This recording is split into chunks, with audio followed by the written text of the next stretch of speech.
नहमदुहु व नसल्ली अला रसूलिल करीम। इस्लामाबाद से एक सवाल हमारे हैदरी दारुल इफ्ता अहले सुन्नत में ये आया कि कुछ लोग सफ़र के महीने को मनहूस समझते हैं और कहते हैं कि ये बीमारियों का, परेशानियों का महीना है। तो इस हवाले से इस्लाम क्या कहता है? तो इस हवाले से जी मेरा फ़तवा भी मौजूद है। फ़तवा इंशाल्लाह सोशल मीडिया पर, व्हाट्सएप पर, दीगर जगहों पर शेयर कर दूँगा। तो इस हवाले से जी बुखारी शरीफ की हदीस है, नबी पाक अलैहिस्सलाम ने इरशाद फरमाया कि ला अदवा वला सफ़रा वला हामता, कि सफ़र कोई चीज़ नहीं है। तो इसके तहत अशियातुल्लमात में है कि इस हवाले से मुख्तलिफ़ अक़वाल हैं, इससे क्या मुराद है। ला सफ़र यानी सफ़र कोई चीज़ नहीं है। बहरहाल अशियातुल्लमात में है कि मुहर्रम शरीफ के बाद जो सफ़र का महीना शुरू होता है ना, इससे मुराद ये है। तो लोग समझते हैं कि बीमारियों का, परेशानियों का, मुसीबतों का महीना, ये अक़ीदा बातिल है। इसकी कुछ असलियत नहीं है, कोई असलियत नहीं है।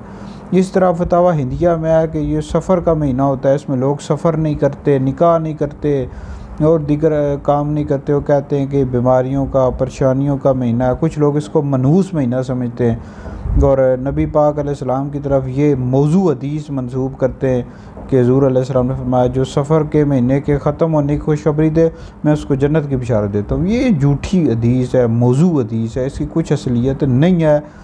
तो बहरहाल सफ़र का महीना बहुत ही मुबारक है, बरकत वाला महीना है। तो इसमें सफ़र भी आप कर सकते हैं, निकाह भी कर सकते हैं। बीमारियों परेशानियों का महीना नहीं है।